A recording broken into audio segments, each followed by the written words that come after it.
Is it better to ask for permission or for forgiveness? Let's talk about permits for your next production. My name is Damien Cooper and welcome to Monkey Pixels. We've got some fresh new young talent doing some things that I know you haven't heard before. 1, 2, 3, listen. So another topic I've seen discussed a lot online is permits. Where do you get a permit for your next production? Do you even need one? Do we always get one? Here's some things and my take on it when it comes to permits for your next photography or video production. So the first thing you need to know is that yes, you probably should get a permit when you shoot anything commercial or even bigger, because there's always the option of running into problems because maybe there's security, maybe there's an owner of the property you're actually shooting on that doesn't want you to shoot there. And especially if you're shooting for clients and you're shooting commercial work, that is a really bad thing to happen and makes you look really unprofessional if you have to cancel mid-shoot on your location because you're not allowed to shoot there. So when do you need to get a permit? Basically, most of the time you need to get a permit if you shoot something for commercial use, especially if you shoot on private property. And even though sometimes it might feel like this is a public place, it sometimes isn't. So do your research first. For example, we shot a YouTube video where I was taking pictures of Belle and obviously we were filming behind the scenes in a local amusement park. And although that kind of feels like a public domain, it really isn't. It's a privately owned corporation, and if you just shoot there without a permit, they can actually sue you or at the very least kick you out. So do your research first. So in all privately owned locations, you do need to ask for permission. If you're just shooting your friend with your DSLR because you just want to take some pictures for Instagram, you probably could get a permission, but in all honesty, we don't either. If it's just for our Instagram, maybe I'm just even taking pictures with my phone or maybe just with my DSLR, then I'm not bothering 100% of the time to actually ask. But if you're shooting something for a client, something commercially valuable to someone else, then definitely go ahead and ask for permission first. Just go to the website of the property owner, and most of the properties, they actually do have a section where you can request a permit. And I know a lot of you think, oh, that's such a headache, that takes 4 weeks. Yes, sometimes it does, but not all the time. For example, when we were shooting our iPhone XS Max versus 1DX, video on YouTube, we really were struggling with the weather, so we could only shoot on short notice. So what I did the day we wanted to shoot, I just called the company because they had their phone number on their website, and I asked for permission. They sent me over a document that I had to fill out, and I got it back within an hour. So we were fine, we could shoot there, we had permission, and it literally took less than 2 hours for the whole process to be done. I can't promise that happens to you every time, but it's better to ask, and most of the time it works.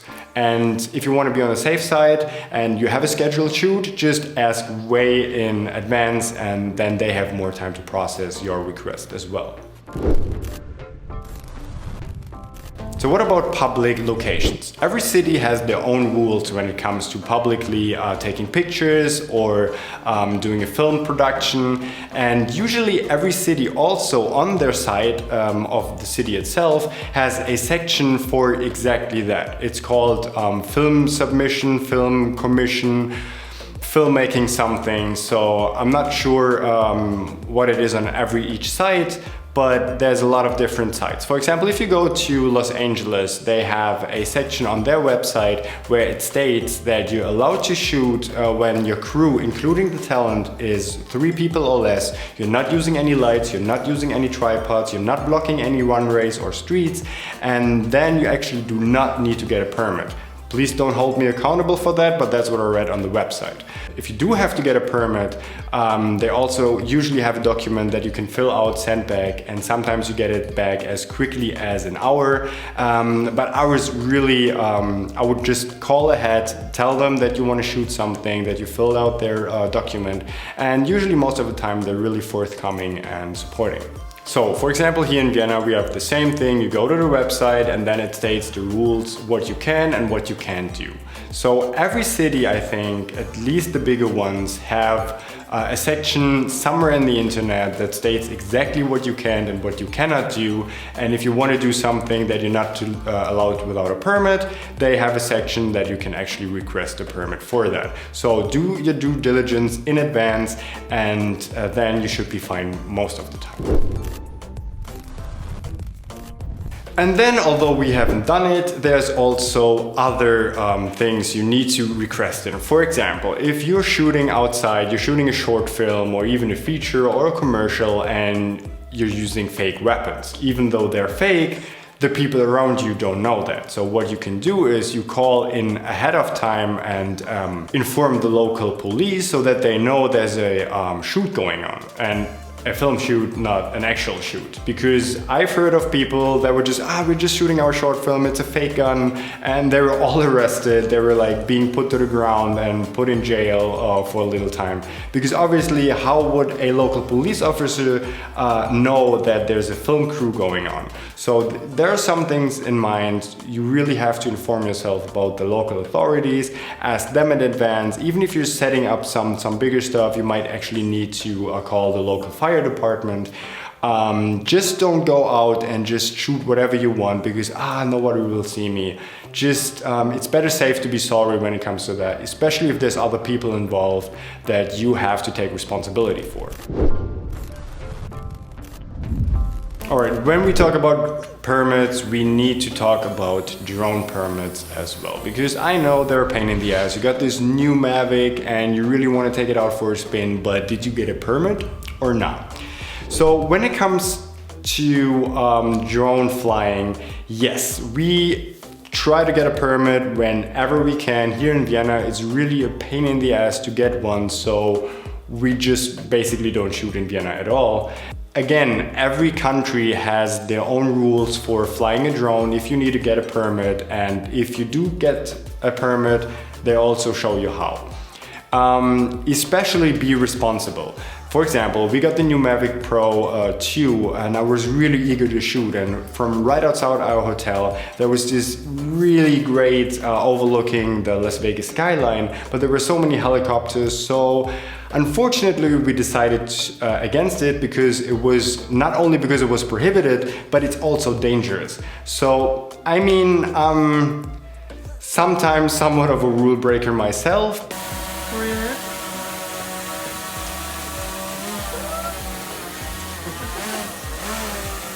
But most of the times the rules are there for a reason.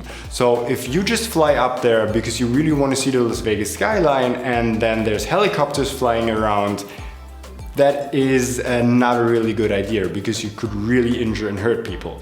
So again, most permits or rules are there for a reason, so maybe it's better to abide them instead of just break them. And also, because a lot of people rage about that, it's just we as real filmmakers, where we make a living of it and we try to abide on all these rules and regulations, and then there's this one kid who's just like, I don't care, I'll just fly my drone next to the airport, I don't care. And that is really bad for the industry as well, because if this guy gets caught and something happens, then the rules will be just universally waivers for everyone. And that is not only about drone flying, that is also about shooting in public. If you're just blocking a street and people can't pass by because you're just shooting a short film, and that happened in Germany a couple months back, where there was an entire film crew and they deliberately blocked off an entire bridge so that the police had to come and the fire department. That just makes it worse for the entire industry and all the people that are professionally shooting, because then authorities will put obstacles in their way for basically no reason. So do everyone a favor, including yourself, try to get a permit whenever possible, and if for some reason you don't get a permit and you just shoot guerrilla style on your own, just try to do it without hurting anyone, without blocking anyone, and really be responsible with it. So that is just our take on if you should get a permit or not, and I hope that helped you a little bit, and I'll see you on the next one.